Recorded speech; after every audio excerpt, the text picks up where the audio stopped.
같이 기도하겠습니다. 우리를 사랑하시는 자비로우신 주님, 참으로 감사합니다.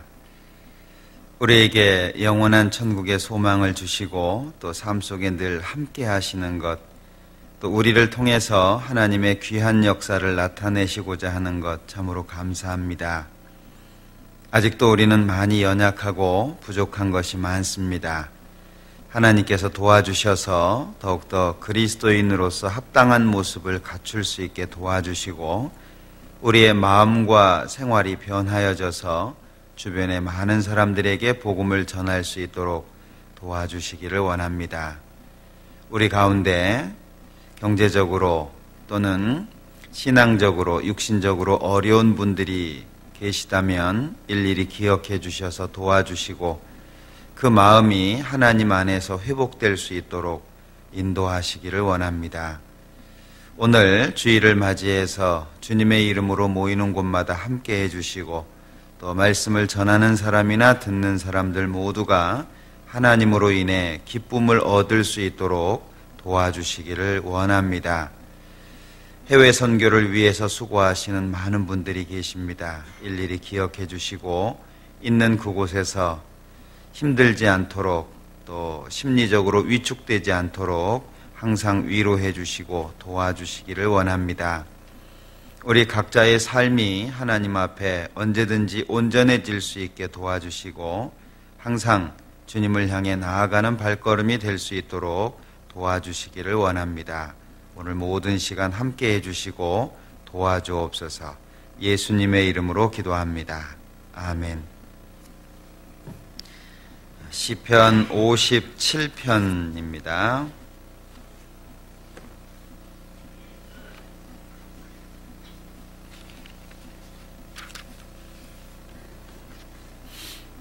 시편 57편 교독하겠습니다. 하나님이여 나를 긍휼히 여기시고 나를 긍휼히 여기소서. 내 영혼이 주께로 피하되 주의 날개 그늘 아래서 이 재앙이 지나기까지 피하리이다. 내가 지극히 높으신 하나님께 부르짖으며 온 나를 위하여 모든 것을 이루시는 하나님께로다. 저가 하늘에서 보내사 나를 삼키려는 자의 비방에서 나를 구원하실지라. 하나님이 그 인자와 진리를 보내시리로다. 내 영혼이 사자 중에 사하며 내가 불사르는 자 중에 누웠으니 온 인생 중에나 저희는 장사 살고 저희는 발걸음을 하리라. 하나님이여 주는 하늘 위에 높이 들리시며 주의 영광은 온 세계 위에 높아지기를 원하나이다. 저희가 내 걸음을 장하여고 그를 예배하게 살으니 내 영혼이 억울하나 저희가 내 앞에 응원을 하사나 스스로 고통에 받았도다. 하나님이여 내 마음이 확정되었고 내 마음이 확정되었사오니 내가 노래하고 내가 찬송하리이다. 내 영광아 될지어다 나의 승화가 될지어다 내가 새벽을 깨우리로다. 주여 내가 만민 중에서 주께 감사하오며 열방 중에서 주를 찬송하리이다. 저 주의 인자는 커서 하늘에 비추고 주의 주시는 천상에 이르나이다. 같이 읽겠습니다. 하나님이여 주는 하늘 위에 높이 들리시며 주의 영광은 온 세계 위에 높아지기를 원하나이다. 찬양대 찬양해 주시겠습니다.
기억하려 주 돌아가신 것 나 증거하지 않으면 그 사랑 모르리. 선하고 대낮에 매일 증인 되리라. 세상 모든 사람들 듣고 그 사랑 알도록.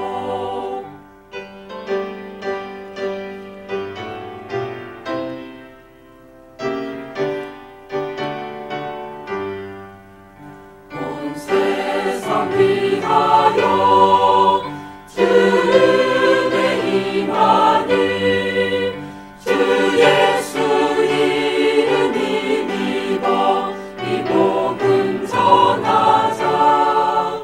먼 곳에 나가서 전하지 못해도 나 어느 곳에 있든지 늘 기도 힘쓰리. 정하고 기도히 매일 증인 되리라. 세상 모든 사람들 듣고 그 사랑 알도록.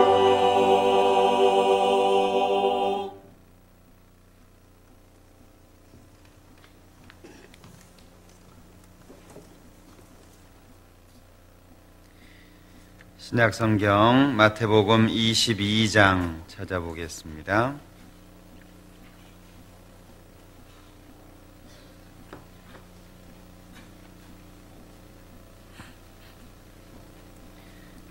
마태복음 22장 1절부터 보겠습니다. 예수께서 다시 비유로 대답하여 가라사대 천국은 마치 자기 아들을 위하여 혼인잔치를 베푼 어떤 임금과 같으니 그 종들을 보내어 그 청한 사람들을 혼인잔치에 오라 하였더니 오기를 싫어하거늘 다시 다른 종들을 보내며 가로되 청한 사람들에게 이르기를 내가 오찬을 준비하되 나의 소와 살찐 짐승을 잡고 모든 것을 갖추었으니 혼인잔치에 오소서 하라 하였더니 저희가 돌아보지도 않고 하나는 자기 밭으로 하나는 자기 상업차로 가고 그 남은 자들은 종들을 잡아 능욕하고 죽이니 임금이 노하여 군대를 보내어 그 살인한 자들을 진멸하고 그 동리를 불사르고 이에 종들에게 이르되 혼인잔치는 예비되었으나 청한 사람들은 합당치 아니하니 사거리 길에 가서 사람을 만나는 대로 혼인잔치에 청하여 오너라 한데 종들이 길에 나가 악한 자나 선한 자나 만나는 대로 모두 데려오니 혼인잔치에 손이 가득한지라. 임금이 손을 보러 들어올새 거기서 예복을 입지 않은 한 사람을 보고 가로되 친구여 어찌하여 예복을 입지 않고 여기 들어왔느냐 하니 저가 유구무원이언을 임금이 사환들에게 말하되 그 수족을 결박하여 바깥 어둠에 내어 던지라. 거기서 슬피 울며 이를 갈미 있으리라 하니라. 청함을 받은 자는 많되 택함을 입은 자는 적으니라. 거기까지입니다. 날씨가 상당히 쌀쌀해졌습니다. 이제 본격적으로 추위가 오는 것 같은데 건강 조심하시고 또 환절기 때 몸이 상하는 경우가 많으니까 옷도 좀 따뜻하게 입으시고요. 건강 조심하셨으면 좋겠습니다. 오늘은 추수감사절인 거 혹시 아십니까? 오늘이 추수감사절. 한국은 미국의 선교사가 최초로 들어온 날을 기념으로 해서 추수감사절을 시작을 했는데 11월 셋째 주 수요일 날 한국에 처음으로 선교사가 들어왔답니다. 그것이 이제 시간이 흐르면서 주일날로, 그래서 매년 11월 셋째 주 주일날은 추수감사절로 이렇게 다른 교회들에서는 많이들 지키죠? 추수감사절.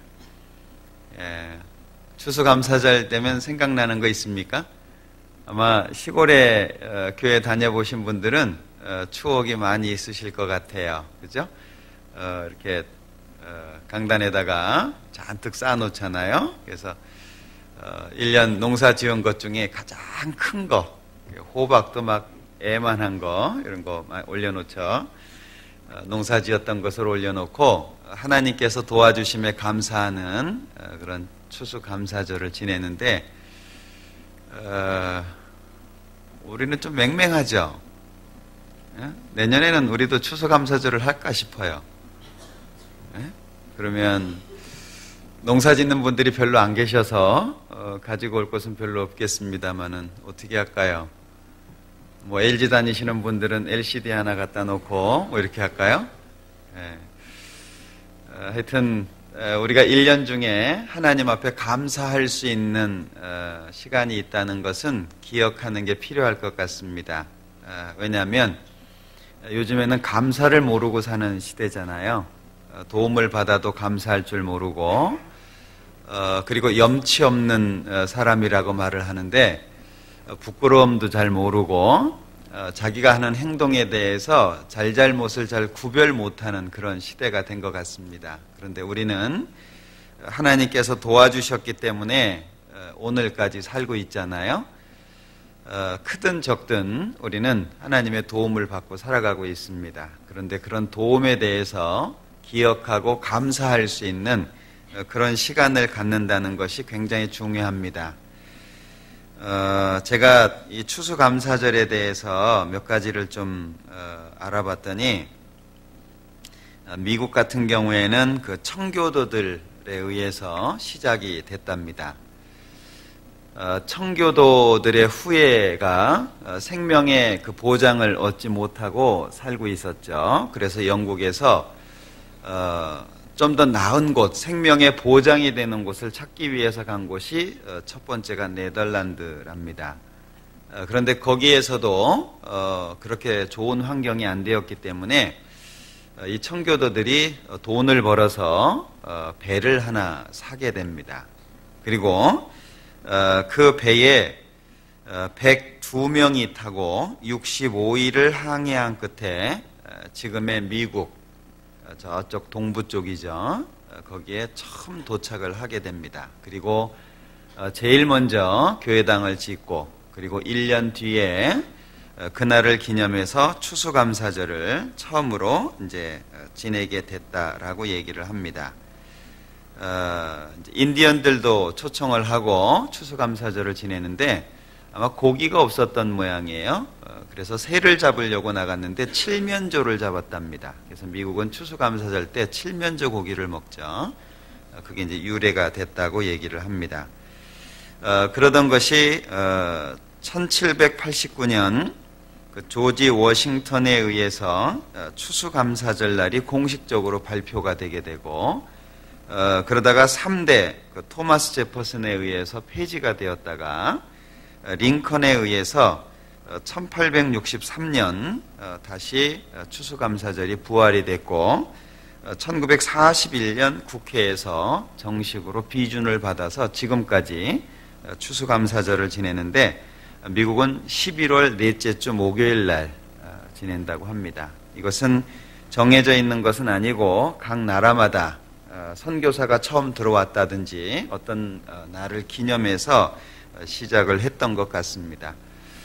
우리도 올 한 해 한번 뒤돌아보시고요. 하나님 앞에 감사할 수 있는 것이 무엇인지 좀 뒤돌아보는 그런 좋은 시간이 되면 좋겠다 싶어요. 사실 우리가 받은 것에 대한 감사를 생각할 수 있다. 이건 참 좋은 일 같아요. 그죠? 누군가에게 감사할 수 있다. 그리고 받은 은혜를 기억할 수 있다는 것은 참 좋은 것이라고 생각이 되고, 저는 이 추수감사절에 대해서 생각해 보면서 많은 걸 이렇게 쌓아놓고 하나님 앞에 감사하잖아요. 그런데 나는 뭘 쌓아놓을까? 하나님 앞에 감사하려면 하나님 이렇게 도와주셔서 감사합니다. 그것이 있어야 되는데, 단상 위에 뭐 여러 가지 과일들, 곡식을 올려놓을 수는 없고, 과연 나는 하나님 앞에 무엇을 놓고 하나님 앞에 감사할 건가 하는 생각을 해봤어요. 하나님이 받으시기에 제일 좋은 그런 열매는 무엇일까? 물론 우리의 변화된 삶도 있을 것이고, 또는 선을 행한 것도 있을 것이고, 그리고 알게 모르게 하나님의 뜻에 맞는 여러 가지 봉사, 헌신 뭐 많이 있을 수 있겠죠. 그런데 하나님이 가장 기뻐하시는 것은 이뤄진 영혼을 구원하는 것이다 라는 생각을 해봤어요. 영생에 이르는 열매, 그죠? 지금 죽으면 지옥에 갈 수밖에 없는 그 사람을 돌이켜서 천국으로 인도하는 그 일만큼 소중한 것은 없겠다, 그런 생각을 해봤습니다. 그래서 여기 마태복음 22장을 좀 찾아봤는데요. 여기에는 아들을 위해서 혼인잔치를 베푼 어떤 임금의 이야기가 나와 있는데, 이것이 실제 역사 속에서 그대로 우리에게 적용될 수 있는 내용들입니다. 왜냐하면 3절부터 6절까지는 유대인들에게 대해서 말씀하고 있는 것이고, 그 뒤에 9절부터 10절까지는 이방인들을 향해서 말씀을 하고 있는 겁니다. 지금 3절부터 보면 종을 보냈지만 오기 싫어해서 다시 다른 종을 보냈죠. 그리고 4절 중간에 보면 나의 소와 살찐 짐승을 잡고 모든 것을 갖추었으니 혼인잔치에 오소서라고 초청을 하게 됩니다. 그런데 그 초청받은 사람들이 5절에 보면 돌아보지도 않고 자기 밭으로, 자기 상업차로, 그리고 남은 사람들은 종들을 잡아서 능욕하고 죽였다. 6절까지 그렇게 되어 있죠. 이스라엘 역사를 보면 어떻습니까? 하나님이 수많은 사람들을 보내셨습니다. 그 수많은 사람들 가운데 대부분은 많이 죽임을 당했죠.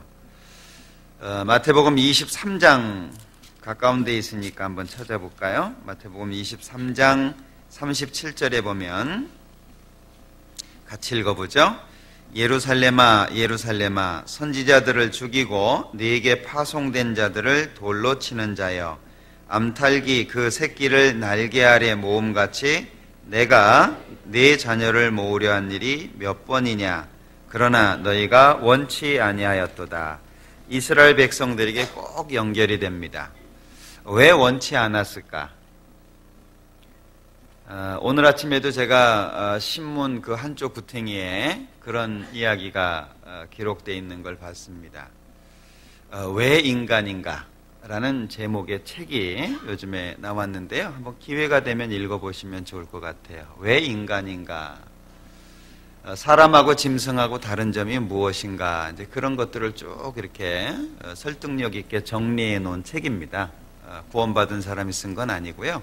일반인 같은데 그 전문가가 쓴 책이기 때문에 읽어보시면 도움이 되겠다 싶은데, 거기에서 이제 질문을 던지는 것이 사람이 침팬지와 데이트를 할 수 있을까? 라는 질문을 던집니다. 사람이 침팬지와 데이트를 할 수 있을까? 어떻게 생각되십니까? 어떤 사람들은 짐승이 변해서 사람 됐다 그러고, 사람 조상은 원숭이라 그러고, 또 심지어 어떤 사람은, 특히 우리나라 사람들은 곰이라고도 얘기를 하는데, 그죠? 과연 원숭이하고 사람하고 데이트를 할 수 있을까? 그분의 결론은 아니다라고 하는 겁니다.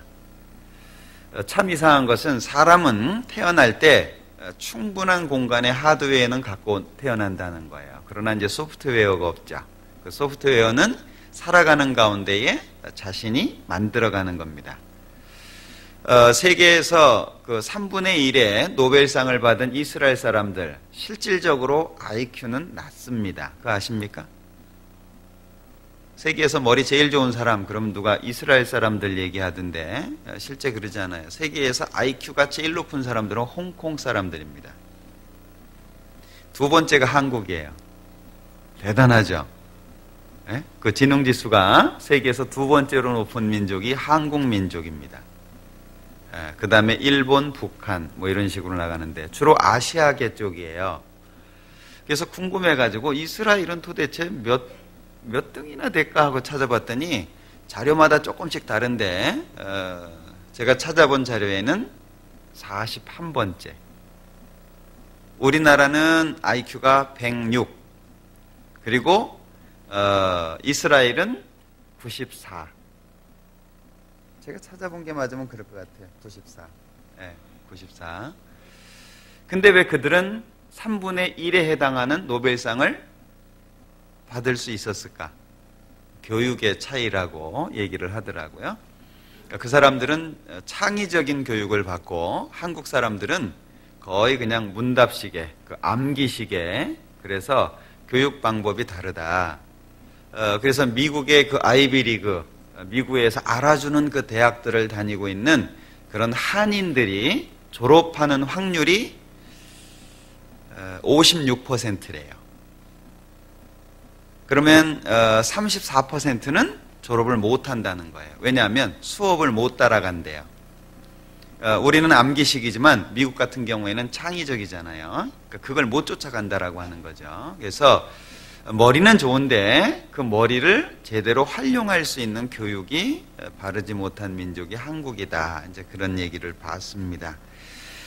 어찌됐든 우리는 어쩔까요? 그 좋은 머리를 갖고 어째서 사람들은 원숭이가 조상이라고 얘기를 할까? 이게 간단한 문제가 아니죠. 왜냐하면 삶의 방향이나 삶의 목적 그리고 가치관이 거기에서 결정이 됩니다. 우리가 전도를 하게 될 때 사람들이 대부분 원치 않는 것이 종교적인 측면으로 생각하기 때문에 그렇잖아요. 그런데 하나님을 배우는 것은 종교가 아니라는 거 아시죠? 이건 개인적인 문제입니다. 정말 하나님이 계시고 하나님이 우주 만물을 창조하셨다면 이건 종교적인 차원이 아니고 개인적인 차이예요.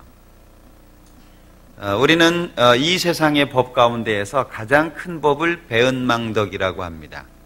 은혜를 배반하고 덕을 잊어버리는 거죠. 그래서 부모를 공경하지 않는 죄를 가장 큰 죄로 칩니다. 왜냐하면 부모에게 효도를 하지 못하면 호로자식이라 그러잖아요. 아주 치욕적인 말입니다. 왜냐하면 부모가 없으면 자기가 없다는 거예요. 내가 지금 있는 것은 부모 때문이라는 겁니다. 그래서 사람들이 지키는 법 중에 부모를 공경하는 게 가장 큰 거예요.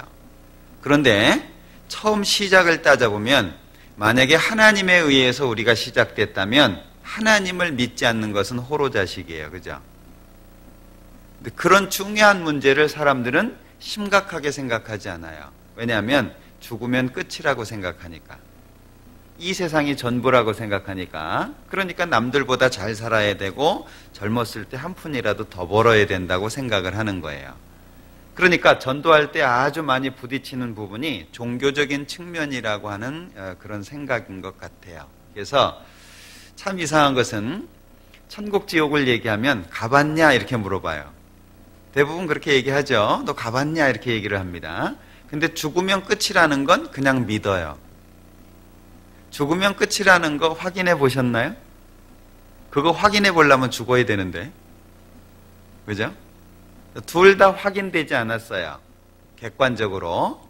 그런데 똑같이 죽으면 끝이라는 말도 너 확인해 봤냐? 이렇게 물어봐야 되는데 죽으면 끝이다. 그건 그냥 믿어요. 참 이상하죠? 둘 다 똑같이 확인을 자기는 못 해본 겁니다.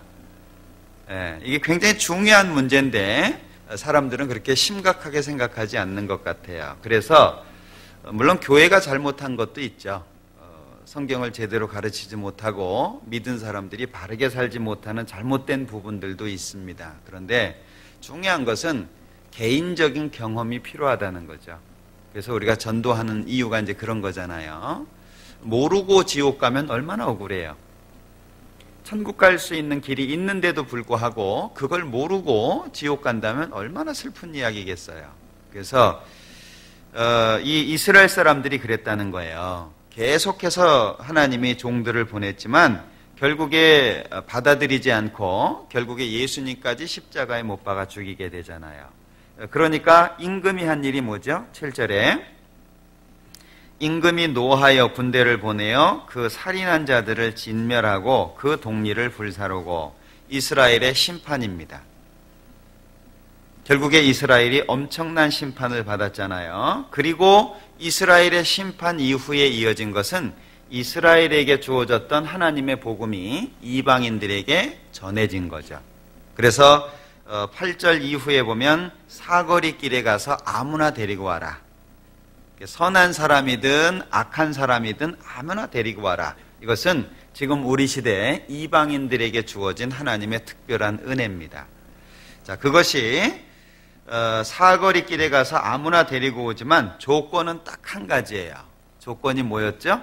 예복을 입는 겁니다.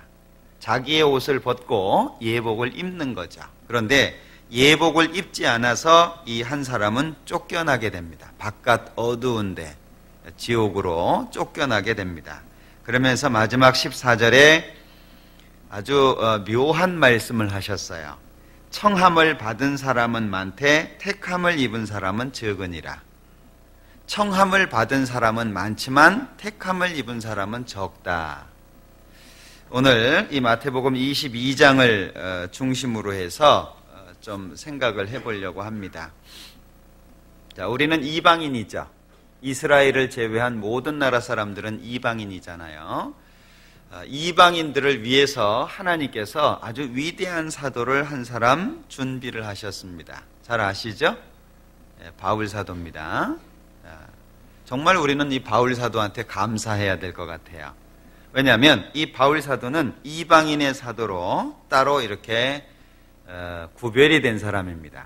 그런데 이 바울 사도가 한 내용 중에 이런 얘기가 있어요. 사도행전을 한번 볼까요? 사도행전 13장.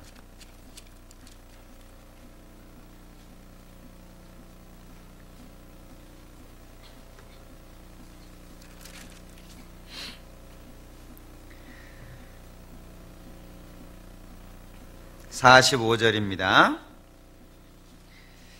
유대인들이 그 무리를 보고 시기가 가득하여 바울의 말한 것을 변박하고 비방하거늘 바울과 바나바가 담대히 말하여 가로되 하나님의 말씀을 마땅히 먼저 너희에게 전할 것이로되 너희가 버리고 영생 얻음에 합당치 않은 자로 자처하기로 우리가 이방인에게로 향하노라.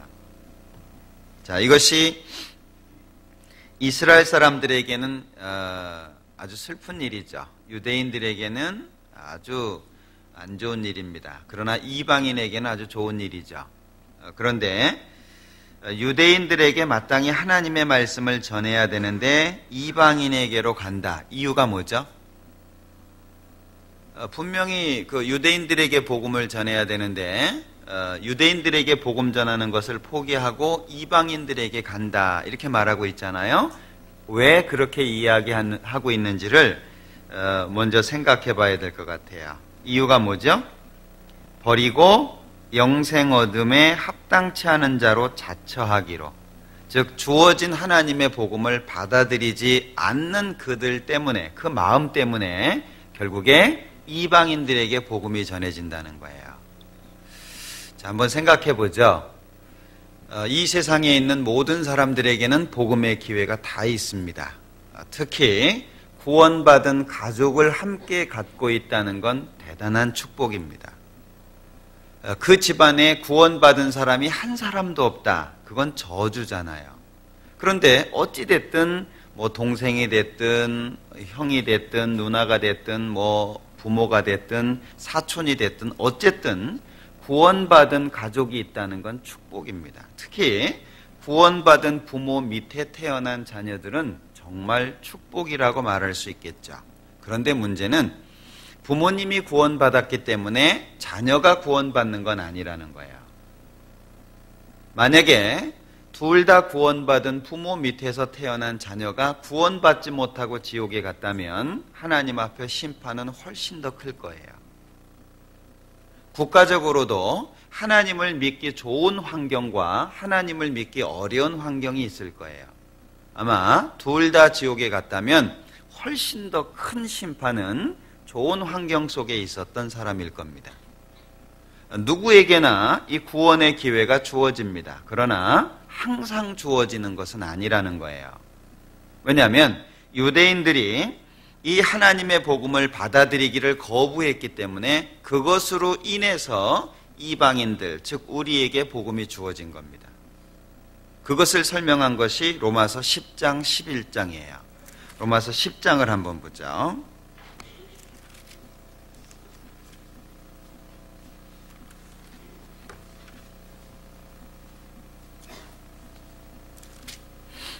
로마서 10장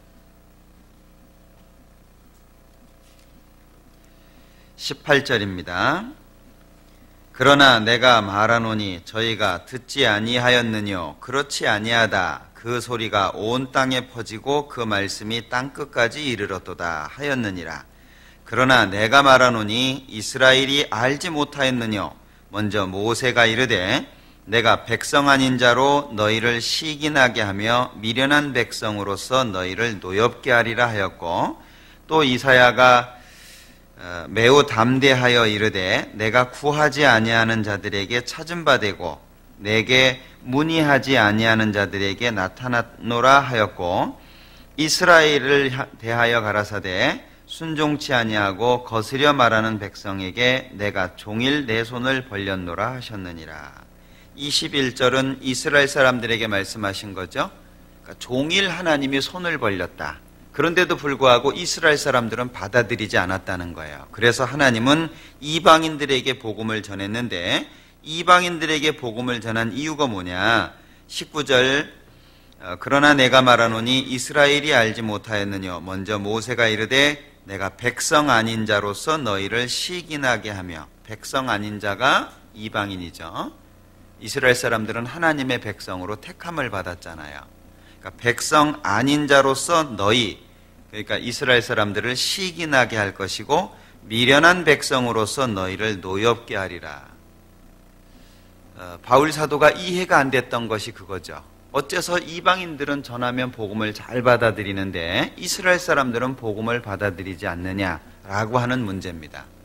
그것이 바울 사도에게는 큰 아픔이 되었어요. 9장을 보겠습니다. 로마서 9장 1절입니다. 내가 그리스도 안에서 참말을 하고 거짓말을 아니하노라. 내게 큰 근심이 있는 것과 마음에 그치지 않는 고통이 있는 것을 내 양심이 성령 안에서 나로 더불어 증거하노니, 나의 형제 곧 골육의 친척을 위하여 내 자신이 저주를 받아 그리스도에게서 끊어질지라도 원하는 바로라. 저희는 이스라엘 사람이라. 이스라엘 백성들의 구원을 위해서 자기가 그리스도에게서 끊어져서 지옥에 간다라고 할지라도 이스라엘이 구원받기를 갈망했던 바울 사도의 마음을 여기에 설명하고 있습니다. 얼마나 원했을까요? 너무나도 많이 원했을 거예요. 예.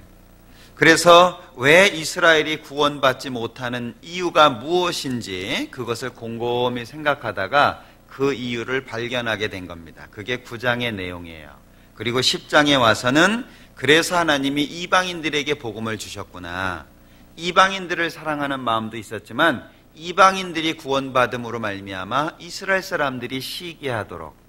그래서 10장 20절에 보면 또한 이사야가 매우 담대하여 이르되 내가 구하지 아니하는 자들에게 찾은 바 되고 내가 문의하지 아니하는 자들에게 나타났노라. 이방인들에게 하나님이 나타나셨음을 설명하고 있는 겁니다. 그런데 이스라엘은 어쨌냐? 21절 이스라엘을 대하여 가라사대 순종치 아니하고 거스려 말하는 백성에게 내가 종일 내 손을 벌렸노라. 이스라엘은 어떻게 했냐? 순종치 않고 거스려 말했다.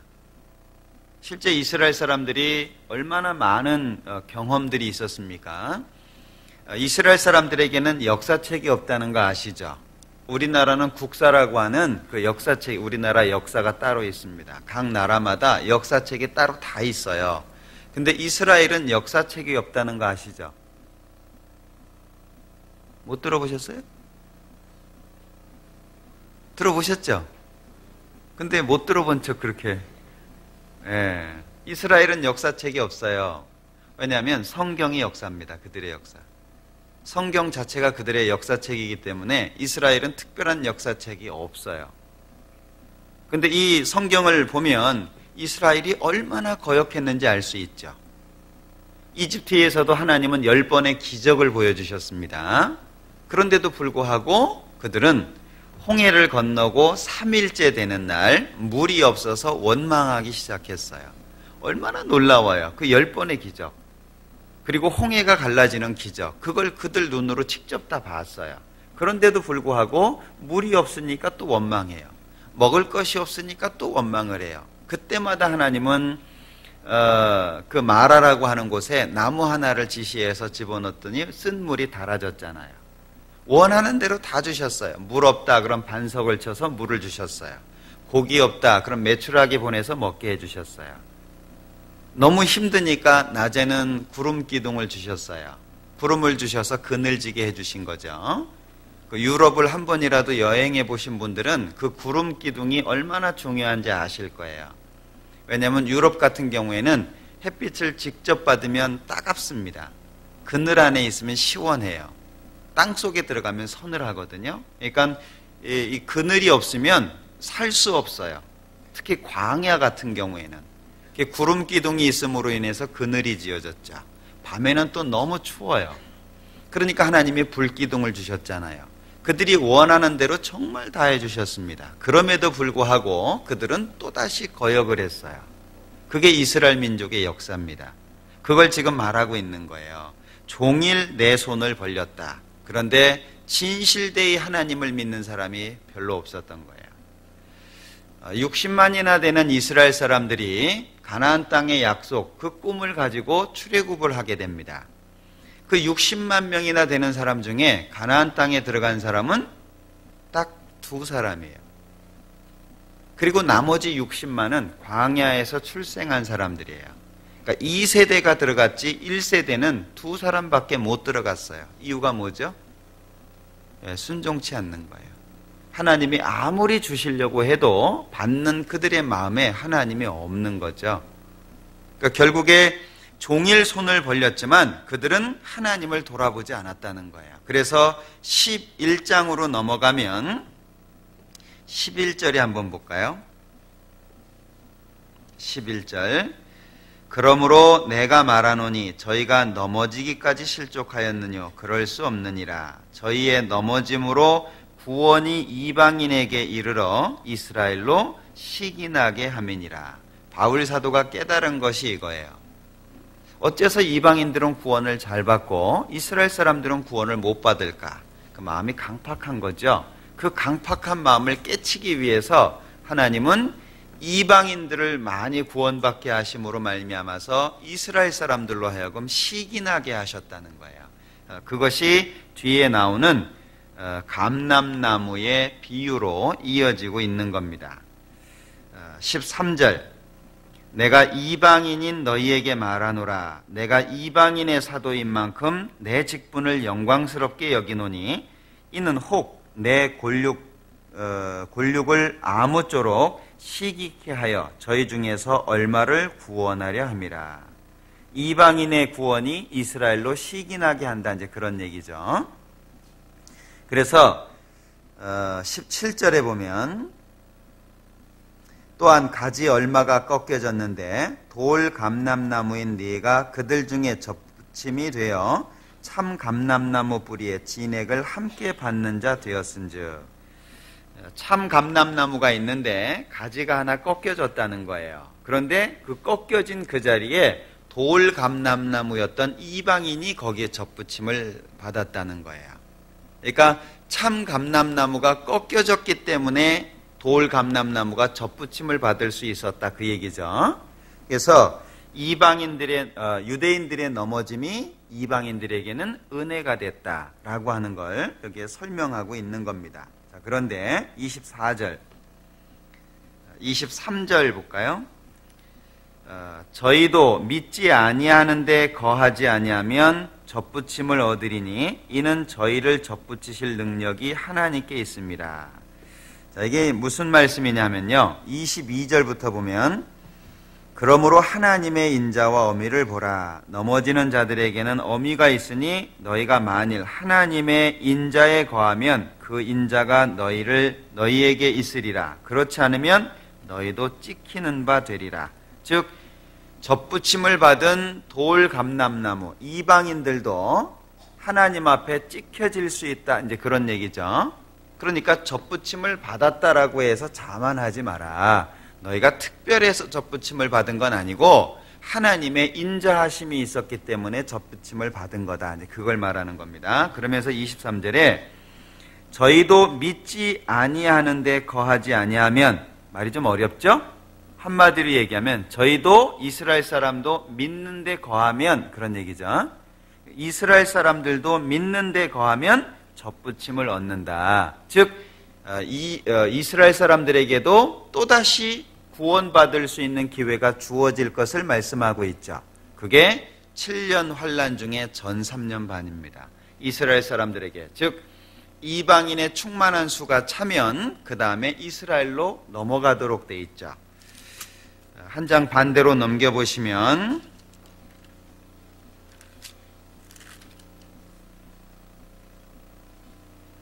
11장부터 볼까요? 11장 25절.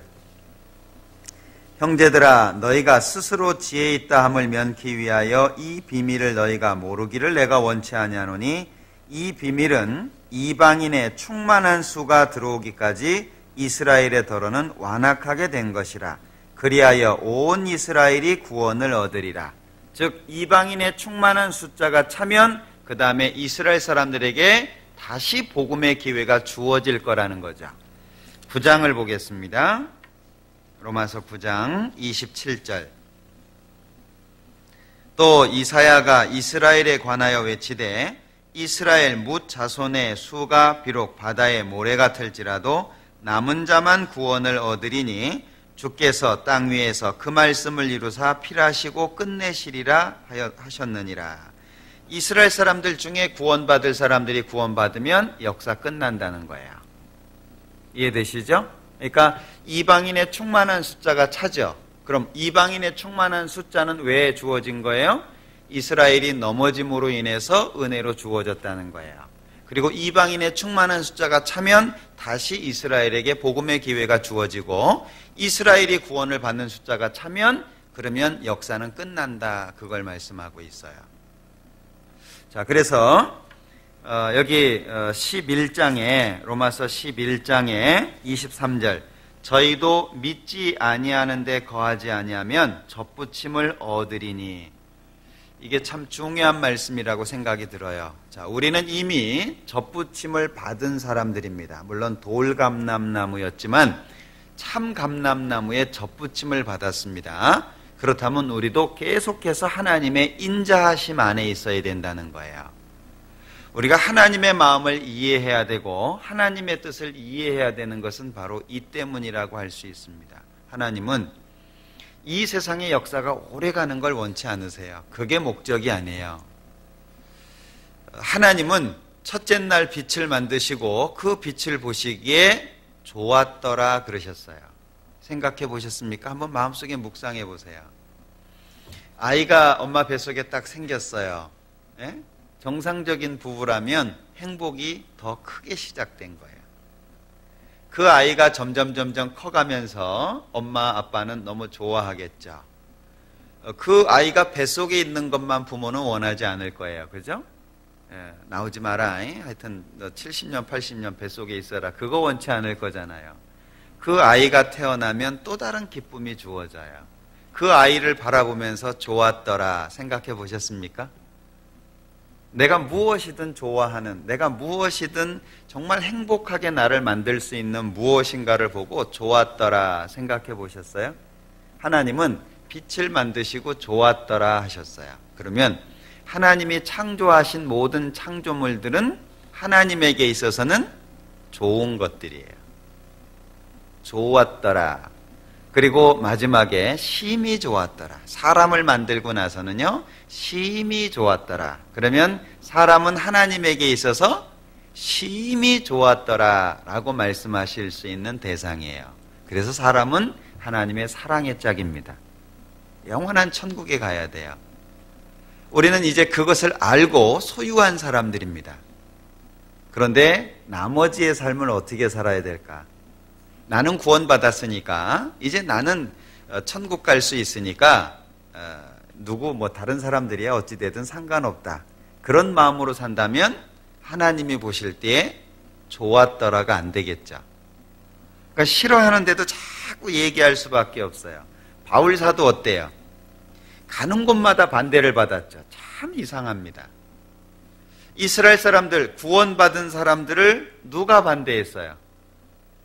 종교인들이 반대를 했어요. 참 이상하죠. 예수님을 누가 반대했어요? 이스라엘 사람들이 반대했다고 착각하시면 안 됩니다. 예수님을 누가 반대했어요? 유대 종교가들이 반대했어요. 이스라엘 사람들은 따라간 거예요. 물론 결국에 하나죠. 참 이상해요. 복음이 전해지면 안 믿는 사람들은 반대 안 해요. 근데 교회 다닌다는 사람들이 반대를 해요. 참 이상해요.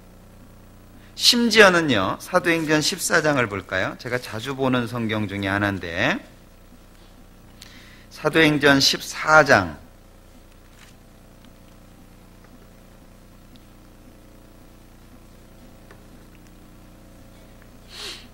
19절입니다. 유대인들이 안디옥과 이고니온에서 와서 무리를 초인하여 돌로 바울을 쳐서 죽은 줄로 알고 성 밖에 끌어내치니라. 유대인들이 안디옥과 이고니온에서 와서 그랬죠. 지금 여기는 8절에 나오는 루스드라입니다. 터키라고 하는 나라에 있는 지역입니다. 자, 루스드라에 있는데 유대인들이 안디옥과 이고니온에서 왔어요. 그러면 안디옥하고 루스드라는 70km 정도 거리가 있습니다. 그리고 루스드라하고 이고니온은 32km 정도의 거리가 있어요. 그런데 그 당시에 뭐가 있었겠어요? 제일 빠른 교통수단이 말이나 마차입니다. 아니면 걷거나 뛰어야 돼요. 얼마나 열심입니까? 대단한 열심이죠. 70km를요 사람들을 이끌고 간 거예요. 에? 참 대단하지 않습니까? 유대인들이 안디옥과 이고니온에서 와서 무리를 초인하여, 얼마나 대단합니까? 바울을 돌로 치려고 70km를 간 거예요. 얼마나 대단한 열심이에요. 참 이상한 것은 진리가 전해지는 그 자리에 진리를 대적하는 세력이 있거든요. 그런데 그 진리를 대적하는 세력이 하나님을 믿는다는 사람들이에요. 참 이상해요. 사도행전 28장 볼까요?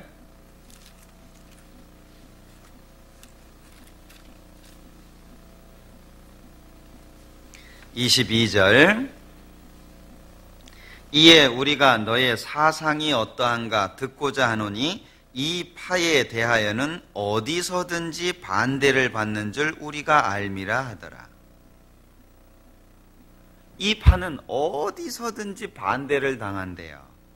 그래서 이 바울 사도가 심판을 받을 때에 이 바울 사도 보고 한 얘기가요, 이 사람은 연병이라 그랬어요. 다른 번역에 보면 이놈은 연병 같은 놈이다 이렇게 돼 있거든요. 연병이 뭐예요? 전염병이잖아요. 그러니까 전염병을 퍼뜨리는 사람이다. 왜냐하면 어디 가든지 그냥 퍼지니까. 이 연병이다 그랬고, 천하에 퍼진 유대인을 다 소욕해 하는 자요 나사렛 이단의 괴수라. 나사렛 이단의 괴수라 그랬죠. 근데 이 심판을 누가 고소했냐면 24장, 사도행전 24장 1절에 보면 닷새 후에 대제사장 아나니아가 어떤 장로들과 한 변사 더들로와 함께 내려와서 총독 앞에서 바울을 고소하니라. 누가 고소했어요? 대제사장이 고소를 했어요. 대제사장이 예수님이 직접 뽑은 바울 사도를 고소하고 있어요. 변호사까지 데리고 와가지고. 변사가 변호사거든요. 예. 참 이상하지 않습니까? 대제사장이라고 한다면 이스라엘에게 있어서는 가장 높은 자리에 있는 사람이라고 할 수 있습니다. 성경 박사죠. 제가 가끔 말씀을 드립니다마는 지금도 저는 성경을 읽을 때 잘 이해가 안 되는 것이 있어요. 어째서 동방 박사들이 왔을 때 대제사장들은 안 갔을까? 고민 좀 해보셨습니까? 한번 생각해 보세요. 동방 박사들이 와가지고 헤롯 왕 앞에서 유대인의 왕으로 나신 이가 어디 있냐 물었잖아요. 그러니까 헤롯이 깜짝 놀래가지고 대제사장들, 성경 박사들 불렀죠. 어디서 태어나냐? 예, 베들레헴입니다. 얘기는 할 수 있었어요. 그런데 왜 아무도 예수님 만나러 안 갔을까? 참 이상하지 않습니까? 베들레헴에서 태어난다고 얘기했는데 어째서 아무도 안 갔냐? 적어도 확인 정도는 해봐야 되지 않았을까? 안 믿는다 할지라도. 근데 그 예수님을 누가 만났습니까? 들에서 양을 치던 목자들이 만났어요. 그리고 멀리서 왔던 동방박사들이 만났습니다. 사람들은 쓸데없는 것에 관심이 있나 봐요. 동방박사가 몇 사람이냐 거기에 관심이 있는 것 같아요. 동방박사가 왔다는 것이 중요한데 동방박사가 몇 사람이냐? 3사람이래. 성경이 어디에 3사람이라고 돼 있어요? 몰라요 몇 사람인지. 예물을 3가지를 드렸기 때문에 3사람일 거다라고 추측하는 거지 3사람이라고 할 수 없어요. 근데 찬송가에도 동방박사 3사람 이렇게 나가거든요. 별 쓸데없는 거에 관심이 없어요. 동방박사 10명이 왔으면 어떻고 한 사람이 왔으면 어때요? 그건 아무 중요한 거 아니거든요. 문제는 예수님이 태어나셨다는 게 중요하잖아요. 예수님의 탄생일이 중요한가요? 예수님이 좀 있으면 12월 달 다가옵니다만은 12월 25일 날 예수님이 태어나셨다 라고 사람들 생각하고 그렇게 절기처럼 지키는데 예수님이 태어나신 날이 중요한가요? 예수님 태어나신 날 몰라도 상관없어요. 고요한 날, 고요한 밤, 거룩한 밤 뭐 그렇게 나가죠. 제 핸드폰 소리도 그 찬송인데 전 그 전화 이렇게 벨이 울릴 때마다 아주 고약한 밤, 거북한 밤, 제일 죄가 많은 날. 참 이상하죠. 예수님이 태어난 날이 뭐가 중요해요? 예수님이 태어나셨다는 사실이 중요한 거잖아요. 근데 문제는 예수님이 태어나셨다는 사실은 뒤로 던져버리고 예수님이 태어나신 날만 중요한 것처럼 생각하는 것 같아요. 예수님이 부활하신 날 중요하지 않아요. 부활절 지키고 난리 법석이잖아요. 예수님이 부활하신 날이 뭐 중요해요? 예수님이 부활하셨다는 게 중요한 거죠. 그리고 그 예수님이 태어난 것이 나와 관련이 있고 예수님이 부활하신 것 자체가 나와 관련이 있다는 게 중요한 거죠. 근데 그건 다 빼놔요. 그래 놓고 태어나신 날, 부활하신 날 자기하고 아무런 상관도 없는데 천국 가시겠어요? 아유 부족해서요. 지옥 가시겠네요? 아유 그 정도는 아니죠. 천국도 못 가고 지옥도 못 가고 그러는 사람이 날만 갔다가 그냥 난리치고 있어요. 뭐가 안 맞지 않아요? 신학교에 가면은요, 신학생들이 늘 변론 일으키는 것이 바늘 위에 천사가 몇 명 올라갈까?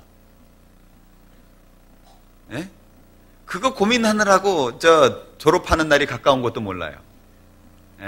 천사가 영적인 존재인데 바늘 위에 몇 명 올라갈까? 하나가 올라가든 열이 올라가든 그게 자기하고 뭔 상관이 있어요? 쓸데없는 거에 관심이 있어요. 마태복음 25장에도 열처녀의 비유가 중요한 게 뭐예요? 열처녀 비유의 목적이 뭐예요? 준비한 사람은 예수님을 맞이하고 준비하지 못한 사람은 맞이하지 못한다는 거예요. 근데 그건 온데간데 없고 열처녀가 이게 들러리냐 신부냐 관심사가요. 이게 엉뚱한 데가 있어요. 아 이거 들러리야 아니야 이거 신부야. 야 신부가 그렇게 말하면 되냐? 어쨌든 신부야 아니야 들러리야. 그거 가지고 머리통 터지게 싸워요. 신부면 어떻고 들러리면 어때요? 상관없는 것에 마음 뺏기니까 엉뚱한 것이 정작 중요한 것처럼 사람들 마음에는 느껴지는 것 같아요. 여기 보셔요. 나사렛 이단의 괴수래요. 누가요? 지금 나사렛 이단의 괴수라고 누가 얘기하고 있는 거죠? 변호사 더들로가 얘기하고 있는 거예요. 누구의 사주를 받아서요? 대제사장 아나니아의 사주를 받아서. 참 기가 막히죠. 네, 지금도 똑같습니다. 갈라디아서를 한번 볼까요? 갈라디아서 4장 28절.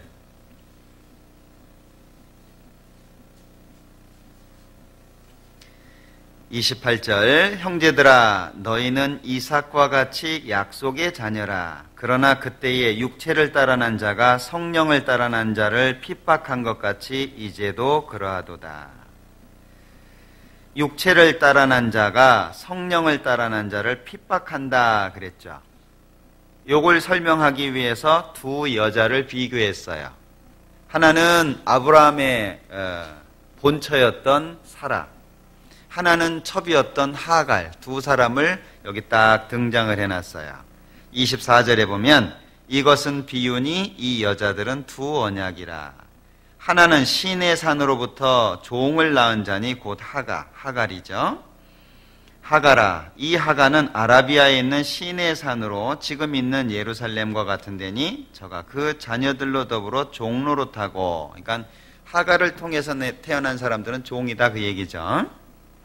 26절, 오직 위에 있는 예루살렘은 자유자니 곧 우리 어머니라. 요 우리 어머니라 요거 딱 따가지고 교리 만든 교회 있죠? 어딘지 아셔요? 하나님의 교회. 예. 그래서 하나님 아버지도 있는데 하나님 어머니도 있지 않냐. 그 어머니가 어딨냐? 여기 딱 따가지고 봐라, 여기 예루살렘은 자유자니 곧 우리 어머니라. 지금 어머니가 다스리고 있잖아요. 예, 아버지는 먼저 가시고, 예, 이제 임무 교대 하셨어요. 이 희한합니다. 이제 얼마 안 있으면 미국에서 NIV 영어 성경이 나올 거예요. 예? 새로 이렇게 개정된 영어 성경이 나올 텐데 남성적인 표현을 전부 중성적으로 바꿨대요. 남성적인 표현을. 하늘에 계신 우리 아버지요. 그럼 어머니는 왜 뺐냐? 이건 남녀 차별이다. 그래서 하늘에 계신 우리 아버지, 어머니요. 이렇게. 이제 기가 막힌 걸 경험하실 거예요. 점점 시간이 흐를수록. 나의 의로운 오른손으로, 그 왼손잡이는 뭐냐? 예? 그래서 나의 의로운 손으로 이렇게. 예. 그리고 인자라고 하는 표현이 사람, 남자라는 표현으로 쓰여졌거든요. 근데 그 man이라는 남자라는 표현에서 사람이라는 휴먼으로 바꿨어요. 다 중성적으로. 예. 좋겠죠? 남녀 평등의 시대인데. 예. 지금 우리 시대가 말세입니다, 말세. 예. 하나님을 믿는 사람들도 그렇게 믿어요. 그래서 자기들에게 필요하다 싶으면 가서 본따 이렇게 갖다가 교리로 만드는 거예요. 여기 예루살렘은 자유자니 곧 우리 어머니라. 여기 우리 어머니라. 이게 사라를 가리키는 것이고 교회의 모습을 가리키는 겁니다. 하갈과 사라를 비교하고 있는 거예요. 그러니까 사라는 약속을 통해서 이삭을 낳았고, 그 다음에 하갈은 종이잖아요, 종. 예. 그건 약속과 상관없이 태어난 사람이에요. 하나님의 약속은 이삭에게 있었습니다. 예. 그래서 28절에 형제들아 너희는 이삭과 같이 약속의 자녀라. 그러나 그때에 육체를 따라 난 자가 누구예요? 이스마엘이잖아요. 육체를 따라 난 자가 성령을 따라 난 자, 이삭으로 설명할 수 있겠죠? 성령을 따라 난 자를 핍박한 것 같이 이제도 그러하도다. 그러면 구원받은 사람을 구원받지 못한 종교인들이 핍박한다는 거예요. 아유, 교회 가면 됐지 뭔 구원을, 왜 이렇게 구원을 그렇게 얘기하냐고. 예? 참 이상하다고. 아니 믿으면 됐지 무슨 구원이냐고. 그런 얘기들 많이 하시죠. 내가 믿으니까 교회 나가지 안 믿으면 교회 나가겠냐. 예? 그런 얘기들 많이 하잖아요. 근데 성경에 뭐라고 되어 있습니까? 나더러 주여 주여 하는 자마다 다 천국에 들어갈 것이 아니요. 참 이상하죠. 천국에 들어갈 것이요. 그러면 참 좋겠는데 다 들어갈 것이 아니요. 그랬잖아요. 이게 참 문제입니다. 예. 구원을 얻는 사람이 적습니까? 좁은 문으로 들어가기를 힘쓰라. 들어가기를 구하여도 못하는 자가 혹 있으리라. 많으리라. 우리는 이런 표현을 주의하셔서 보셔야 돼요. 구원받은 사람이라고 할지라도 그걸 주의해서 보셔야 돼요. 왜? 내가 구원받았다고 생각했는데 하나님 앞에 가서 실격자면 어떻게 할 거예요? 이거 생각해 보셨어요? 저는 집회하고 나면 집회할 때 이거 믿어지시는 분 손 들어보세요 그러잖아요. 손 대부분 다 듭니다. 저는 안 믿어요. 손 든다고 믿어졌다고 생각되셔요? 그거는 그냥 한번 궁금해서 얼마나 많은 사람들이 믿음을 가졌을까 궁금해서 하는 그 연례적인 것이고요. 안 믿습니다. 손은 얼마든지 들 수 있어요. 마음에 안 믿어져도 옆 사람 드는데 창피해서 안 들겠어요? 그거는요 사실 아니라고 저는 생각을 해요. 참으로 마음속에 믿어진 사람과 그렇지 못한 사람이 반드시 있어요. 어째서 성경은 우리에게 그런 말씀들을 남겨주셨을까? 주여 주여 하는 자마다 다 가면 좋은데, 그리고 그 주여 주여 하는 사람이 세 종류로 구분이 되어 있다는 거 아시죠? 마태복음 7장을 보겠습니다.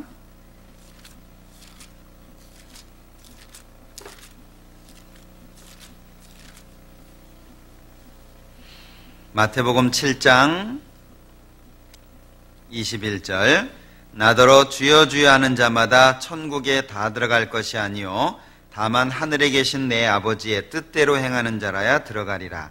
그날에 많은 사람이 나더러 이르되 주여 주여 우리가 주의 이름으로 선지자 노릇하며 주의 이름으로 귀신을 쫓아내며 주의 이름으로 많은 권능을 행치 아니하였나이까 하리니 그때 내가 저에게 밝히 말하되 내가 너희를 도무지 알지 못하니 불법을 행하는 자들아 내게서 떠나가라 하리라.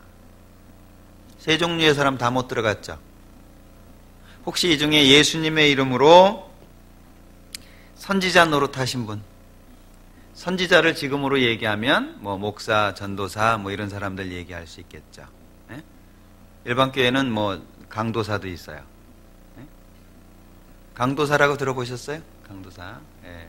그러니까 이제 사람들이 많아지니까 자꾸 이렇게 하나씩 더 만든 것 같아요. 원래 권사는 성경에 없습니다. 강도사도 성경에 없고, 성경에는 이제 전도하는 사람 또는 목사 이렇게 구분되어져 있습니다. 목사와 교사 이렇게 돼 있죠. 강도사는 없어요. 근데 하도 많아지니까 이제 자꾸 만드는 거예요. 권사도 성경에 없는 거 아시죠? 성경에는 집사하고 장로만 있습니다. 사람이 이제 많아지니까 자꾸 하나씩 이렇게 만드는 것 같아요. 자, 어찌됐든 선지자 노릇하며, 이 자리엔 별로 없으신 것 같아요. 주의 이름으로 귀신을 쫓아내며, 혹시 이런 경험 있으세요? 주 예수의 이름으로 명하노니 귀신아 물러가라. 해보셨습니까? 제가 서울에 있을 때인데요, 여자 전도사님이에요. 성경에는 여자는 전도사, 목사 될 수 없다는 거 아시죠? 그런데 여자 전도사님인데 그 집에 딱 들어가셔가지고 그분은 아주 눈이 좋은가 봐요. 아유, 이 집에 귀신이 많다고. 지금 귀신이 창문에도 걸터 앉아있고 여기저기에 귀신이 있다고. 그리고 그 주인 여자분한테 당신도 지금 귀신 들려있다고. 하여튼 집안을 발칵 뒤집어 놨어요. 그래가지고 막 성수라고. 그 이스라엘의 요단강에 가면 요단강물 떠오는 거 아시죠? 그걸 성수로 씁니다. 거룩한 물로. 요단강물 그거 별로 안 깨끗합니다. 그걸 이제 성수라고 그렇게 뿌리는 거예요. 뿌리면서 엑소시스트 영화 보셨습니까? 그런 영화에 보면 이렇게 막 하잖아요. 귀신아 물러가라, 십자가 들이대고 막 이런 거 있잖아요. 십자가 들이댄다고 귀신이 나가는 게 아니에요. 근데 그걸 했더라고요. 그 집에 가서. 그거 바로 잡는데 한참 걸렸어요. 근데 결국에 또 넘어갔더라고요. 아무리 성경 가지고 얘기를 해줘도 성경이 안 믿어져요. 왜? 자기 눈에 보여진 것이 먼저 있으니까. 아직도 그렇게 살고 있는 것 같아요. 참 안타깝죠. 자, 귀신을 쫓아내며 주의 이름으로 많은 권능을 행치 아니하였나이까. 병을 고친다든지 어떤 희한한 능력을 행한다든지 해보셨습니까? 그럼 여기에 계신 분들은 해당이 안 되네. 그럼 이렇게 한 사람도 예수님이 불법을 행하는 자들아 내게서 떠나가라 하리라. 그럼 이거 행하지 못한 사람 말할 것도 없겠네요. 그죠? 어쩔 거예요? 그냥 죽자사다 매달릴 거예요? 바지가랑이 찢어지도록? 예수님 그 바지가 찢어지도록 붙잡고 늘어질 거예요? 하여튼 데려가 주시라고? 우리는요, 고린도후서 13장에 있는 말씀을 꼭 기억하고 많이 묵상하시는 게 필요해요. 고린도후서 13장.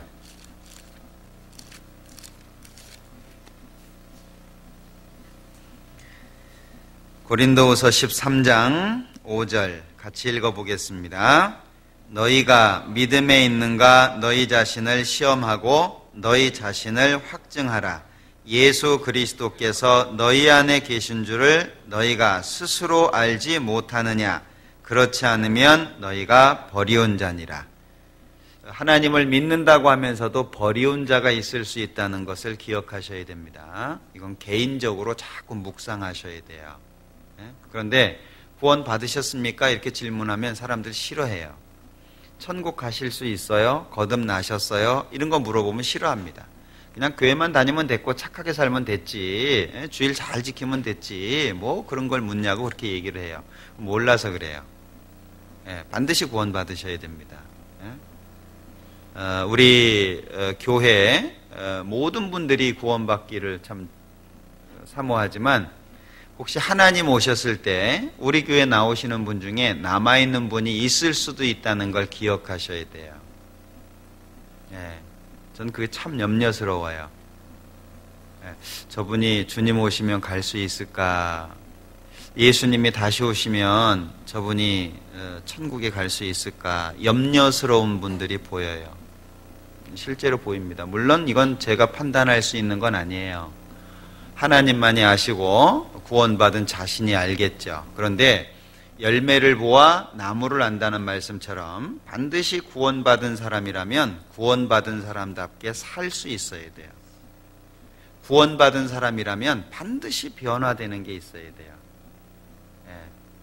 미국에 가가지고 10년을 살았는데 영어 한마디도 모른다. 그건 뭔가 문제가 있는 거죠. 그죠? 구원을 받았는데 구원받은 사람답게 살지 못한다. 그건요, 아주 치명적인 거예요. 다 우리가 하나님 앞에 가면 참 좋겠는데 아마 남는 사람이 있을 수 있겠다라는 생각을 해요. 그래서 이런 말씀을 주셨다 싶어요. 자꾸 자신을 뒤돌아보고 자꾸 자신을 생각해보고 자꾸 자신의 그 믿음을 생각해보고. 우리 내일부터 집회 있잖아요. 그러니까 집회 이렇게 들으실 때 저는 이렇게 집회 들을 때마다 처음 듣는다고 생각하고 들어요.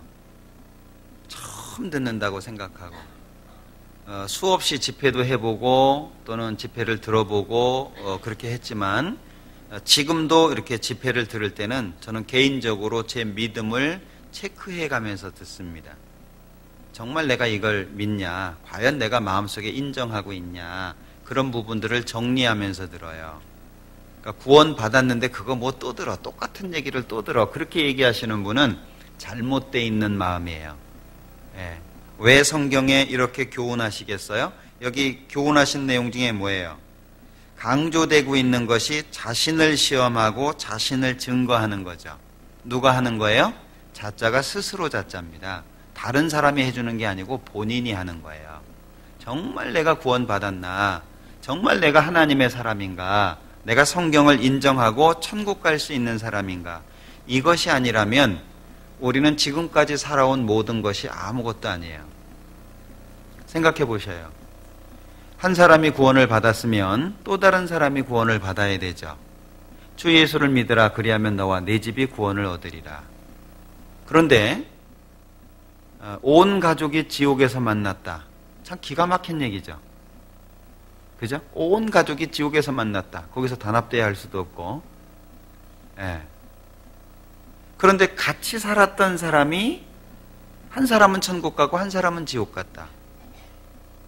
어떨 것 같아요? 제일 큰 책망은 다른 사람이 하는 것이 아니고 자기 스스로 하는 거예요. 딴 사람이 너 미친놈, 그건 무시하면 돼요. 근데 스스로 나는 미친놈이야. 어떤 게 더 큰 영향력을 미칠 것 같아요? 스스로 저주하는 것은요, 그건 누구도 못 막습니다. 왜 슬피 울며 이를 갈까요? 슬피 울며 이를 가는 이유가 뭐겠어요? 지옥에 가가지고요, 뭐 원한이 있고 뭐 그런 것도 있겠지만 스스로 야, 그때 내가 구원받았어야 되는데 너 왜 이렇게 멍청했냐, 너 그때 말씀 잘 들었어야 되는데 그때 기회가 있었잖아. 스스로를 저주하는 것은 아무도 못 막습니다. 네. 우리가 신앙 안에서 자꾸 되새김질을 해야 되는 이유가 그런 거예요. 왜 예수님께서 복음을 전하라고 말씀하셨을까요? 때를 얻든지 못 얻든지 우리에게 복음을 전하라고 하신 말씀, 왜 그렇게 말씀하셨을까요? 그런데 엄청난 경고가 앞에 있다는 거 아시죠? 디모데 후서 4장입니다.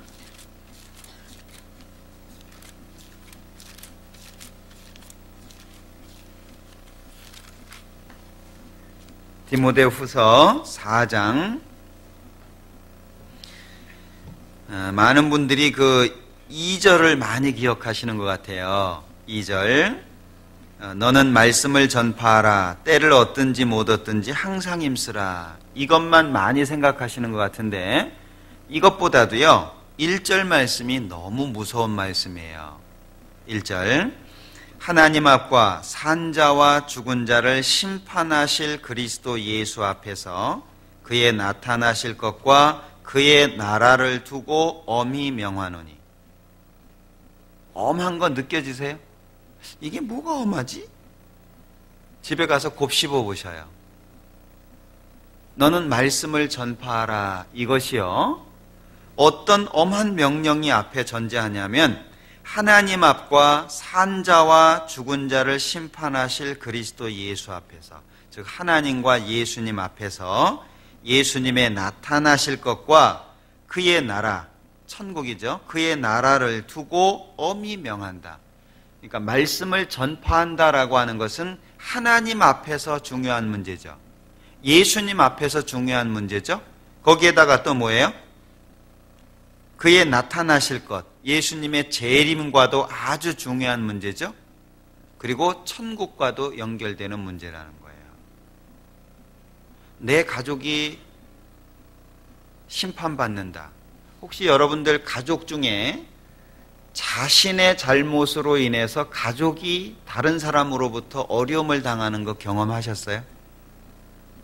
뭐 간단하게 얘기하면 나 때문에 내 모친이 다른 사람한테 구박을 받는다든지, 내가 잘못한 것으로 인해서 아버지가 딴 사람한테 뺨을 맞았다든지 경험해 보셨어요? 견디겠습니까? 못 견디죠. 예, 그런 것과도 비교할 수 없는 거예요. 엄히 명한다라고 말씀하시잖아요. 이게 전도거든요. 그럼 전도가 뭐예요? 전도라고 하는 것 자체가 도를 전한다는 거예요. 이 도를 전한다, 말한다라고 하는 거거든요. 그러니까 전도는 뭐냐? 말하는 거예요. 내가 믿는 바를 말하는 거예요. 상대방이 듣든 안 듣든 내가 믿는 바를 말하는 게 전도예요. 전도는 특별한 시간이 아니에요. 우리의 생활이 전도죠? 우리의 말이 전도예요. 내가 하는 모든 것이 전도라고 하는 거예요. 먹든지 마시든지 무엇을 하든지 다 하나님의 영광을 위해서 해라. 그게 전도잖아요.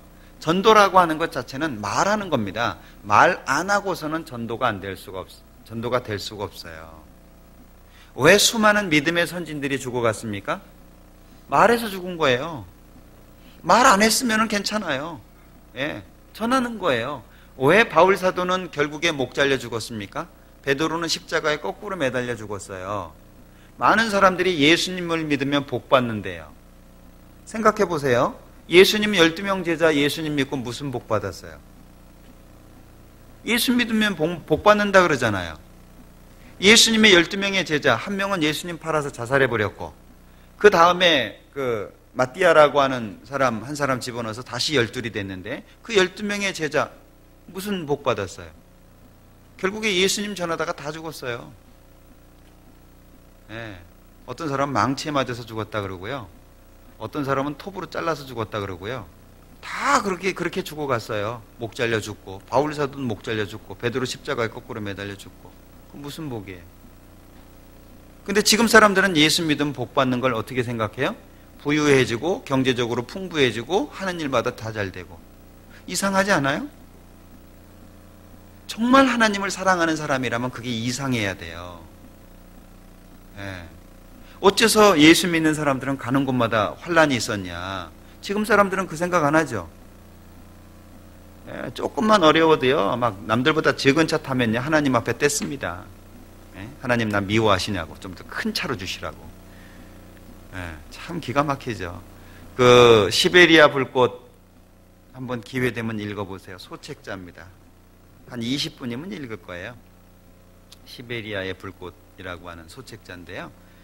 그 옛날 구소련 시대에 그 소련에서 신앙생활하던 분을 독일에서 돈을 주고 빼왔어요. 예, 어떻게 알게 돼가지고 그분을 돈을 주고 빼왔거든요. 근데 그분이 서방 세계에 와가지고 후회하는 거예요. 왜냐하면 자기가 소련에서 신앙생활할 때는 그 추운 날 정말 눈물을 흘리면 흘러내리는 눈물이 얼음이 되는 그런 추위에서도 1시간, 2시간 무릎 꿇고 기도했대요. 그런 추위 가운데에서도. 근데 서방 세계에 나오니까 기도하는 거 보니까 뭐 시원찮지도 않아. 예? 한참 했다는데 5분이요. 몸 기도를 도대체 어떻게 하는지. 예. 그리고 그 소련에서는 한 사람 전도하려면 자기 목숨을 내놔야 돼요. 그 사람이 받아들이면 다행이지만 그 사람이 안 받아들이면 자기가 죽는 거예요. 그 사람 고발하면 자기 잡혀가니까. 근데 서방 세계에 나와보니까 힘들다고 얘기하는 것들이 애들 장난이다 그 얘기예요. 예? 돈이 없어서 힘들고 지하실에서 살아서 힘들고 뭐 직장이 뭐 예? 돈을 조금 줘가지고 어렵고 뭐 잔업해가지고 어렵고 뭐 힘들다고 하는 거 들어보니까는 이건 내가 차라리 서방 세계에 나온 것이 실망스럽다는 거예요. 그게 마지막 간증이 그래요. 거기에 보면 한 사람이 잡혀가는 내용이 나와요. 심한 고문을 받고 결국에 죽을 때가 되니까 시궁창에 처박고 갔어요. 경찰들이. 가족들이 찾다가 시궁창에서 그 가족을 찾습니다. 근데 그 가족이 그 사람이 마지막으로 얘기하는 것이 나에게 이렇게 한 사람을 용서해 주라. 그리고 죽어요. 나한테 이렇게 한 사람을 용서해 주라. 아버지여 저희 죄를 저희에게 돌리지 마옵소서. 예수님의 기도와 일치하죠. 예, 구원받은 사람은 그렇게 살아요. 구원받으면 그렇게 돼야 돼요. 그렇게 안 되는 건 문제가 있는 거예요. 열매를 보고 나무를 안다 그랬잖아요. 예. 근데 지금 예수 믿는다는 사람들 보면은요, 이게 예수를 믿는 건지 예수를 팔아서 돈 벌려고 하는 건지 구분이 안 돼요. 예? 주일날 하러 가는 거, 수요일날 말씀 들으러 가는 거, 그것도 힘들어가지고요. 막, 예? 어려워하고 도대체 신앙을 그렇게 생각한다는 것 자체가 좀 문제잖아요. 하나님 앞과 산자와 죽은 자를 심판하실 그리스도 예수 앞에서 아주 엄하게 명령하는 거죠. 그래서 전도를 구원받은 사람들에게는 사명이라고 말을 합니다. 사명. 그 명자가 목숨 명자인 거 아시죠? 예, 이건 목숨 걸고 해야 될 일이에요. 전도하는 것은. 그러니까 아무리 반대를 해도요, 계속 얘기하잖아요. 그죠? 또 얘기하고, 또 얘기하고, 싫어하는데도. 예, 저도 친어머님 전도하는데 15년 걸렸어요. 아버님, 그리고 새어머님 전도하는데 5년 걸렸습니다. 얼마나 싸웠겠어요? 예, 이제 넌 자식 아니다 하며 별소리 다 하고, 저희 아버님은 저희가 왔다 가면 마당에 소금 뿌리셨어요. 재수없다고. 얼마나 싫어하셨는지. 예, 그래도 그냥 있을 수 있어요.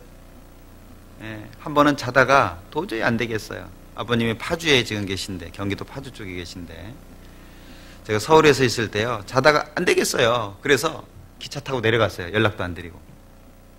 밤중에 아이가 오니까 놀라셨죠, 부모님이. 예? 두 분 앉혀놓고 제가 일장 연설을 했어요. 한 3시간 가까이 했던 것 같아요. 예? 앉혀놓고 제가 이제 집회를 한 거예요. 막 첫째 날부터 기억나는 말씀들을 막 끄집어내가지고요. 막 쫙 첫째 날, 둘째 날, 셋째 날, 넷째 날 쫙 얘기했어요. 근데 아버님이 끝까지 잘 들으시대요. 막 지옥이 있고 천국이 있고 막 마지막 때는 어떻고 막 바코드를 찍고 막 별얘기 다 했던 것 같아요. 그때. 예? 어디서 그렇게 기억이 났는지. 예, 그렇게 다 하여튼 들으셨어요, 아버님이. 예, 다 듣고 나서 아버님이 딱 한 말씀 하셨거든요. 미친놈.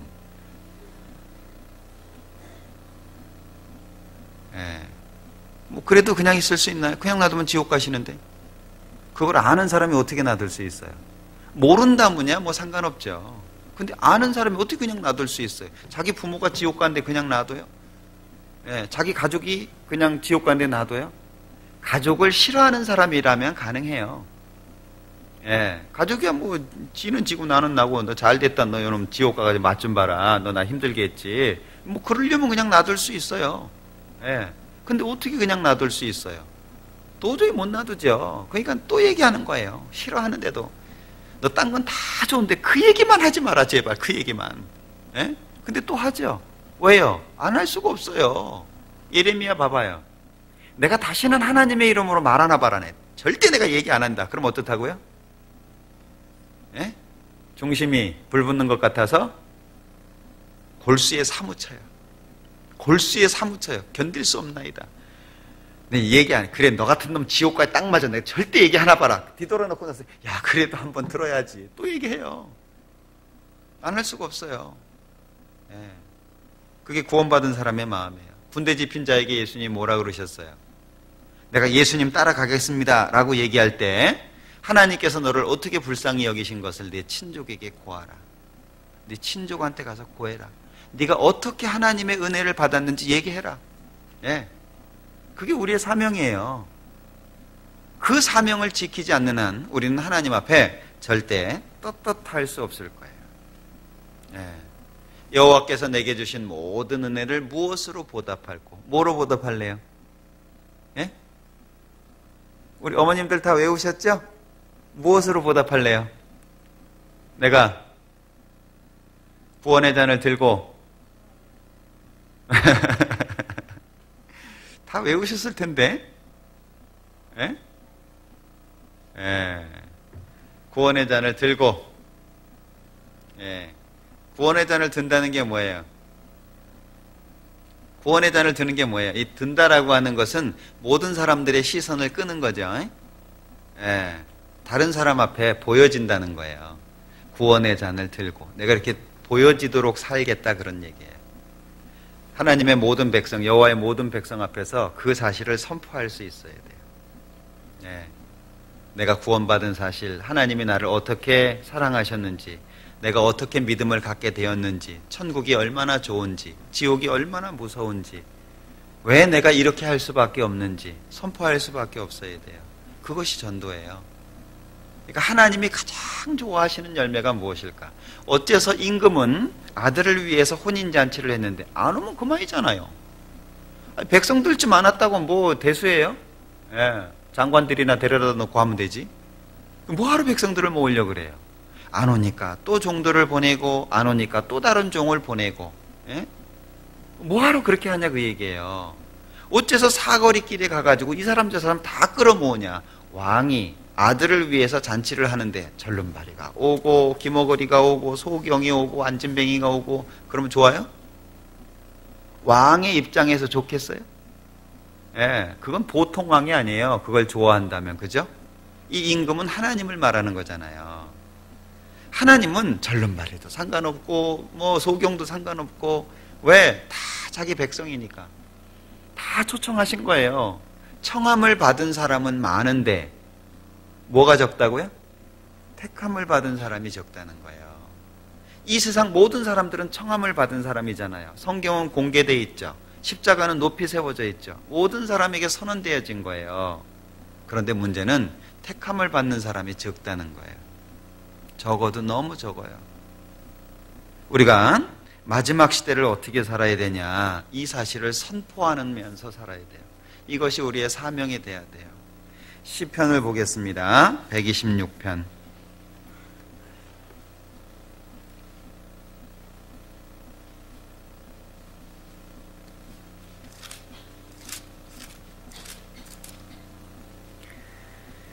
시편 126편 5절 6절 같이 읽겠습니다. 눈물을 흘리며 씨를 뿌리는 자는 기쁨으로 거두리로다. 울며 씨를 뿌리러 나가는 자는 정령 기쁨으로 그 단을 가지고 돌아오리로다. 여기에서 중요한 것은 눈물입니다. 눈물. 씨를 뿌리는데 눈물 없으면 안 돼요. 정말 상대를 사랑한다는 걸 뭘로 보여줄 수 있을까요? 눈물로 보여줄 수 있어요. 그래서 가족을 위해서 많이 울고, 이웃을 위해서 많이 울고, 구원받지 못한 사람을 위해서 많이 울어야 돼요. 하나님 앞에 기도하시기 바랍니다. 하나님, 정말 이뤄진 자를 위해서 흘릴 수 있는 눈물을 나한테 주십시오. 기도하셔야 돼요. 많이 울어야 됩니다. 정말 눈물 없는 전도는 없어요. 왜? 사람의 마음을 움직이는 것은 눈물입니다. 구원받은 사람의 마음이 차가웠고 구원받은 사람의 마음이 냉정할수록 복음의 역사는 멀어진다는 걸 기억하셔야 돼요. 많이 울어야 돼요. 우리가 얼마를 살지 모르지만 그 사는 동안에 정말 많이 흘러야 돼요. 복음을 위해서 살지 못하는 사람은 눈물 흘릴 시간이 없어요. 눈물을 흘릴 시간이 없어요. 왜? 다른 사람의 사정이 보이지 않아요. 내 사정이 너무 크니까. 지금 내 일이 너무 급하니까 딴 사람의 일은 생각지도 못해요. 눈물을 흘린다는 것은 내 사정보다는 다른 사람의 사정을 생각한다는 거예요. 이 시편 126편 기억하시고 많은 눈물 가운데 좀 더 많은 사람이 하나님의 품으로 돌아왔으면 좋겠습니다. 같이 기도하겠습니다. 우리를 사랑하시는 자비로우신 주님 감사합니다. 우리에게 크신 사랑과 은혜를 주시고 또 함께할 수 있는 많은 형제자매들을 주신 것을 감사합니다.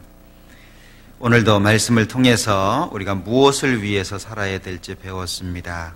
우리에게 더 많은 눈물을 주시고 그리고 간절한 마음을 주시고 애타는 마음을 주시기를 기도합니다. 더 많은 사람들이 우리를 통해서 구원받을 수 있게 하시고 하나님의 크신 능력으로 더 큰 하나님의 사랑이 나타날 수 있도록 도와주옵소서. 예수님의 이름으로 기도합니다. 아멘. 찬송 같이 하겠습니다. 258장.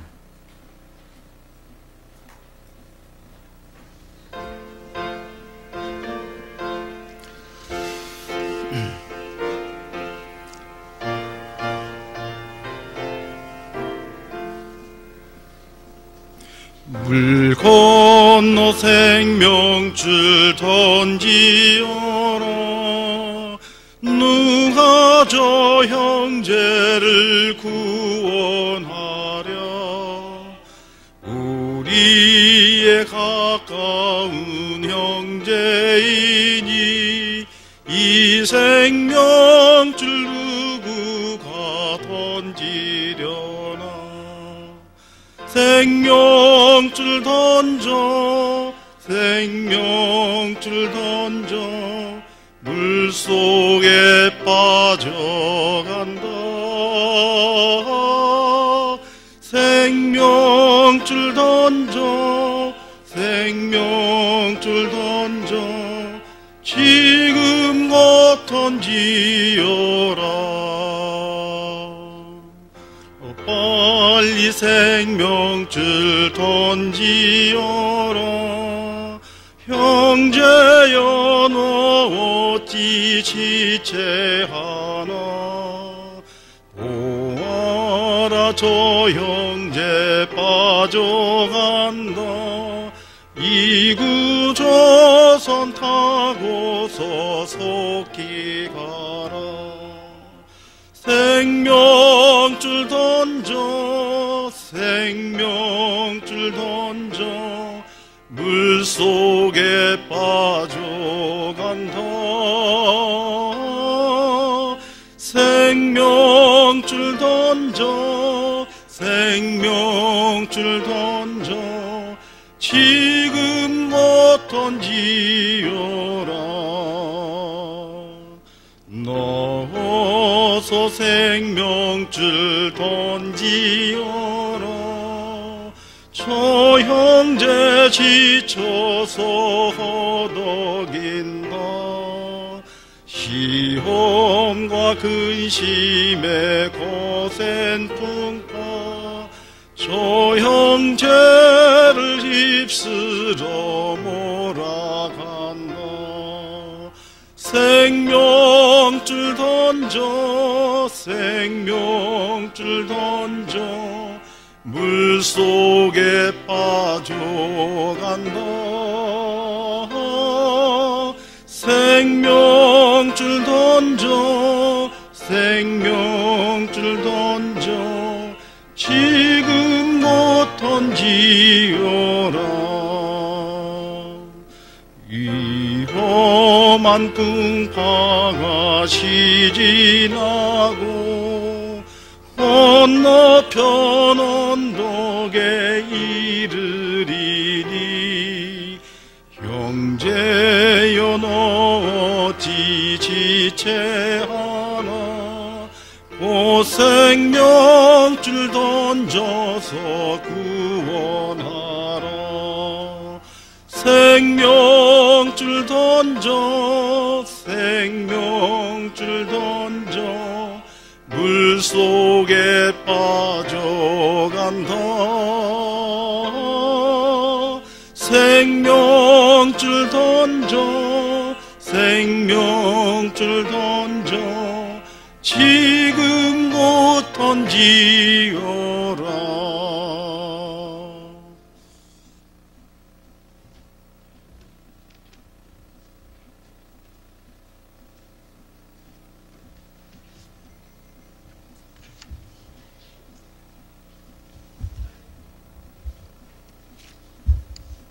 네, 광고 말씀 드리겠습니다. 내일부터 올해 마지막 대전도 집회가 시작되겠습니다. 인도하시는 분 끝까지 인도하셔서 말씀 앞으로 나올 수 있으면 좋겠습니다. 그리고 아울러 낮 집회도 12월 7일부터 12일까지 있는 것 기억해 주시면 감사하겠습니다. 그리고 내일부터 구미뿐 아니라 가까운 안동교회, 영천교회, 대구 강북교회, 경주교회 여러 군데서 집회가 시작됩니다. 함께 기억해 주시고 기도해 주시면 감사하겠습니다. 그리고 경북 북부권 집회 방문이 목요일 안동교회에서 있습니다. 목요일 구미교회에서 10시 30분에 출발 예정입니다. 북부권 집회 방문 원하시는 형제 자매님께서는 10시 반에 출발하실 수 있도록 목요일 교회당으로 오시면 되겠습니다. 그리고 2010년 생명의 빛 신청자를 지금 서적부에서 받고 있습니다. 서적부 창문에 신청자 명단을 기록할 수 있도록 붙여놨습니다. 이름을 기입해 주시면 감사하겠습니다. 연간 구독료는 12,000원 되겠습니다. 그리고 동계 수련회 계획이 12월 31일부터 1월 2일까지 목요일부터 토요일까지입니다. 우리 구미교회는 작년과 같이 대구교회에서 있을 예정입니다. 자세한 세부사항은 나중에 따로 전달하도록 하겠습니다. 그리고 광고 후에 구역장님께서는 대강당 앞으로 잠깐 남아주시면 감사하겠습니다. 그리고 내년 4월에 우리 독일교회 방문하기로 독일교회 집회 우리 구미교회에서 하시기로 계획되어 있었는데 5월로 변경이 되었습니다. 일정은 자세한 일정은 추후되어 봐야 알겠지만 지금 계획으로는 5월 20일부터 5월 29일까지입니다.